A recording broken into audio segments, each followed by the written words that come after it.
Olá, pessoal, que bom. Estamos juntos novamente aqui no grupo de amigos online, desenvolvendo o nosso estudo sobre amar a Deus de todo o coração. E eu agradeço a Deus pela tua vida, pelo teu interesse nos acompanhando nesta série, e peço ao Espírito Santo que esteja plantando essa palavra, essa ministração no teu coração, te dando entendimento, trazendo maturidade ao teu coração, e que você seja uma bênção nas mãos do Espírito Santo, no tempo da tua vida. Amém? Glória a Deus. Aleluia. Vamos lá, então. Nós estamos desenvolvendo questões preliminares antes de entrar no grande mandamento. E hoje nós vamos ver mais o 10º, uma geração imprestável, os filhos do sacerdote Eli. Vamos ver o que a gente tem para desenvolver aqui. Eli era um sumo sacerdote e ele foi juiz de Israel por cerca de 40 anos. Ok? Ele tinha 2 filhos, um se chamava Hofni e o outro Finéias. E isso está lá no primeiro livro de Samuel, capítulo 2, aí você vai encontrar a história desse homem. Ok? E ele ministrava no tabernáculo, ok? O tabernáculo que foi levantado ali em Siló, no tempo da peregrinação no deserto. Isso está lá em Josué capítulo 18, Juízes capítulo 18, você vai encontrar essas passagens, ok? E ele aparece naquela narrativa bíblica a respeito de Ana, mulher de Eucana, que era infértil, e que ela pediu ao Senhor um filho, e esse filho foi Samuel, que praticamente foi criado ali junto ao sacerdote Eli. Ele morreu por cerca de 98 anos, ele caiu da cadeira, quebrou o pescoço, quando ele recebeu a notícia da derrota ali de Israel pelos filisteus, e tomaram a arca da aliança, e os seus 2 filhos foram executados. Essa, basicamente, é a história do sacerdote Eli. Qual foi o ponto, o problema, a questão na vida daquela geração? Perderam a presença de Deus, perderam a presença do Senhor por um comportamento errado. É esse o ponto que nós queremos trazer aqui, é a aplicação que nós queremos trazer também. Você não pode transformar Deus apenas naquela pessoa que te socorre quando você precisa. Mas você não se lembra dele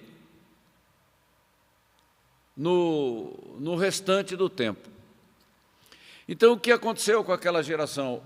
O tabernáculo ficou meio abandonado lá onde ele estava, porque o povo não ia lá. Eles não procuravam. Então, eles fugiram da comunhão, desse relacionamento de intimidade, de adoração ao Senhor pelo que Ele é, não pelo que Ele faz. Então, eles se conformaram mais ou menos com o estilo de vida daqueles povos que estavam ao redor.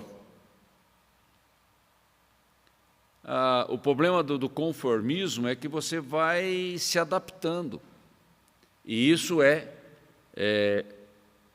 terrível para a nossa fé, para o nosso relacionamento. Porque você já não procura Deus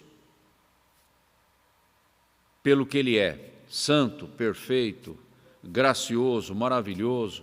Não, você se lembra dele quando você precisa. É só na hora do sufoco, do problema, da crise, da dificuldade. E isso é um problema sério.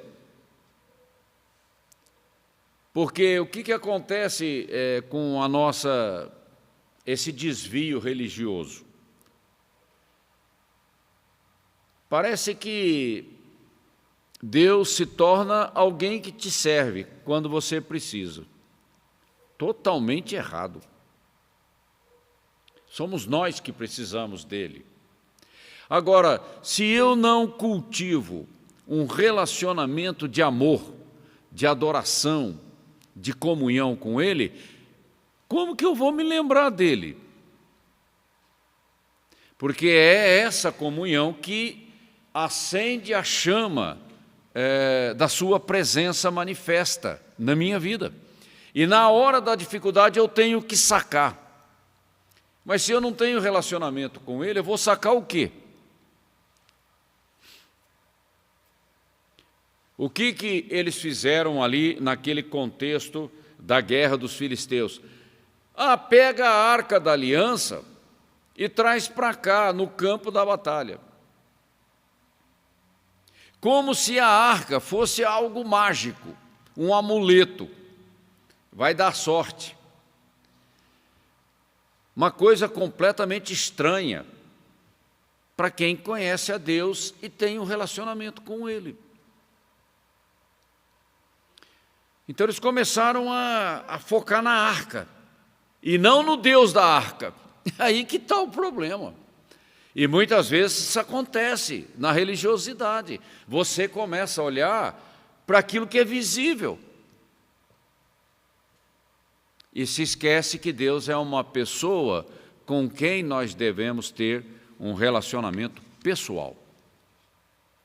Esse é o ponto da tragédia que aconteceu ali.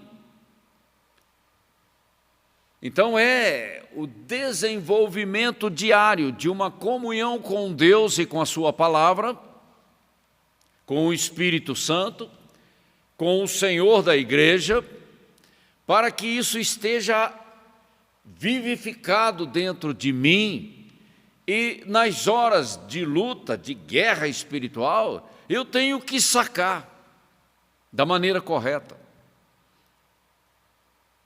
Caso contrário, eu vou mandar buscar uma arca em algum lugar. Ou seja, vou procurar uma muleta, um amuleto, alguma coisa que resolva o meu problema. Isso está totalmente errado, fora da curva, no nosso relacionamento com Deus. E a gente tem que tomar cuidado, porque esse espírito de indiferença, de acomodação, vem quando está tudo normal. Não acontece nada, aquela maré mansa, e você acha que aquilo vai durar a vida inteira. E você se distrai na vida. Nada mais perigoso. Porque o inimigo se levanta de forma repentina, inesperada, e você, quando vê, você está no meio da crise. E aí vai faltar algo, né, nesse momento, nessa hora, que é uma autoridade que vem de um relacionamento com Deus. É nessa hora que você se perde e aí tem que correr atrás de alguém. Irmão, ora por mim. Irmão, eu estou numa crise. Irmão, aí você se esquece da autoridade que você tem quando você está inserido no corpo de Cristo e você faz parte do corpo de Cristo. Parece que essas coisas somem, desaparecem, né? Por falta de relacionamento. Isso é uma tragédia. A religiosidade não me ampara nessas horas. Ok?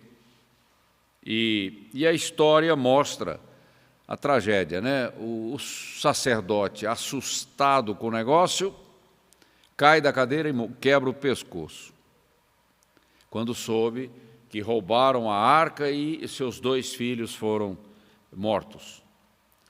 E a nora, casada com um dos filhos, quando soube da notícia,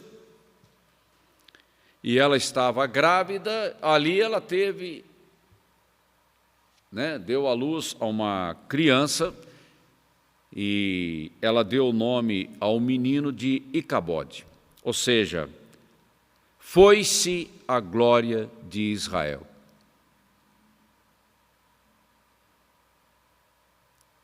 Aí fica difícil, porque sem a arca você vai apelar para quê? Para quem? E como recuperar essa arca depois? É uma tragédia essa questão idólatra, porque na verdade envolve esse tipo de coisa, porque você começa a olhar para o templo e pela beleza, pela estrutura do templo, e acha que aquilo ali é Deus, quando na verdade Deus é um espírito, é Ele que se move ali naquele lugar.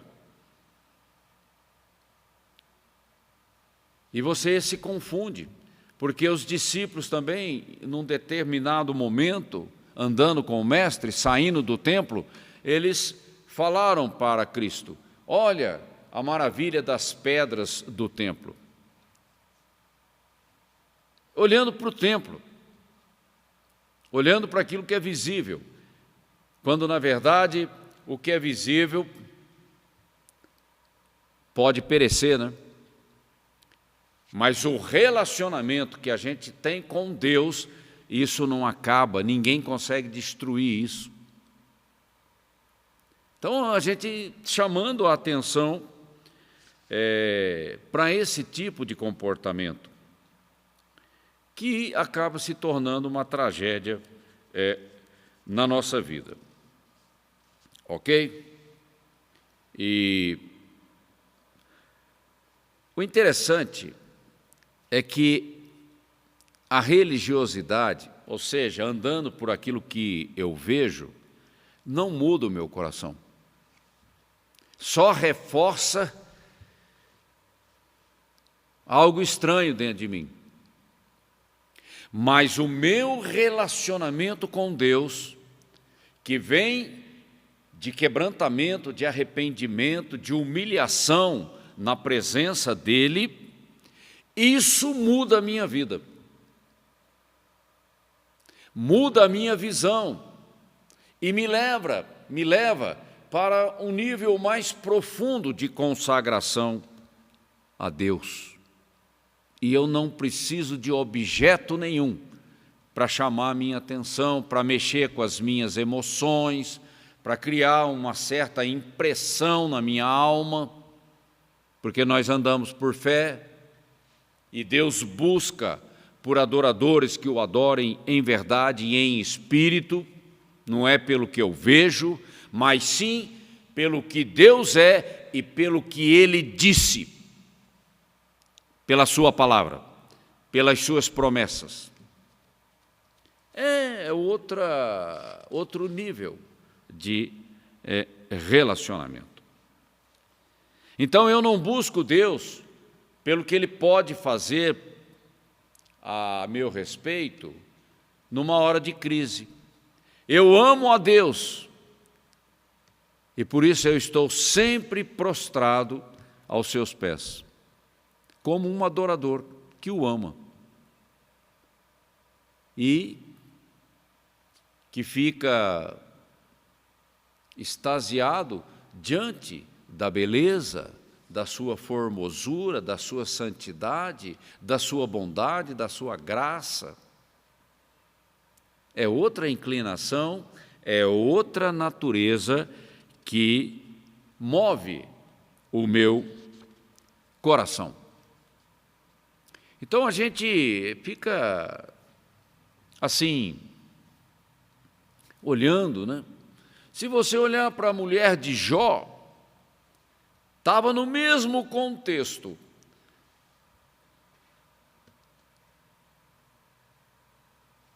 Ela disse para Jó: morre e amaldiçoa o teu Deus. a resposta é diferente, mas está no mesmo contexto. E Jó disse, não vou fazer isso. E ele respondeu, está lá em Jó 13:15, ainda que Deus me mate, Ele é a minha única esperança, não tem outra. E vou apresentar a Ele a minha causa. Eu vou buscar a Deus pelo que Ele é, bondoso, misericordioso, gracioso, confiando nele e não reclamando da situação.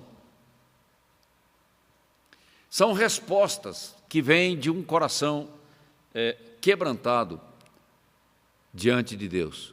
Eu me lembro da mulher de Ló, mesma coisa. Que trabalho que deu para tirar aquela mulher lá daquela cidade, porque fica embaçando, demorando, aquela coisa. Está no mesmo contexto, mas com uma resposta um pouco diferente, né? E a ordem que foi dada, não olhe para trás. Não olhe para trás, é um comando, é uma ordem. Ela ouviu, todo mundo ouviu. Mas quando eles saíram da cidade, o que ela fez? Ela olhou para trás e se perdeu, ficou pelo caminho. Então são respostas que vêm de um coração rendido a Deus, um coração fervoroso, dedicado a Deus, que confia nele pelo que Ele é, não pelo que eu vejo. E aí, quando eu coloco a minha petição, a minha oração diante dele, Ele ouve o meu clamor. Então, o socorro vem de um relacionamento e não de uma obrigação que Deus tem para comigo. Como se Deus estivesse à minha disposição para quebrar todos os meus galhos. Não é assim que funciona. Mas quando eu cultivo um relacionamento com Deus, eu sempre tenho coisa para sacar numa hora de necessidade. Isso faz toda a diferença. Amém? Hoje é o que nós temos e peço a você que esteja meditando sobre isso, olhando para o teu coração, olhando para o relacionamento que você tem com o Senhor, olhando até mesmo para as crises pelas quais você tem passado, faça uma avaliação, peça ao Espírito Santo para falar, olha, eu preciso crescer, eu preciso romper com certas coisas na minha vida para ser winner, para ser vitorioso. Mas winner vem de um relacionamento. Ok? Que Deus te dê clareza sobre essas coisas e faça uma grande revolução no teu coração e você seja uma bênção na terra. Ok? Que você tenha uma ótima semana, praticando, vivenciando, experimentando, evangelizando, tocando vidas pela fé, porque Deus opera, e que você seja bem-sucedido nessas coisas durante a semana. E eu conto com você a semana que vem. Um grande abraço.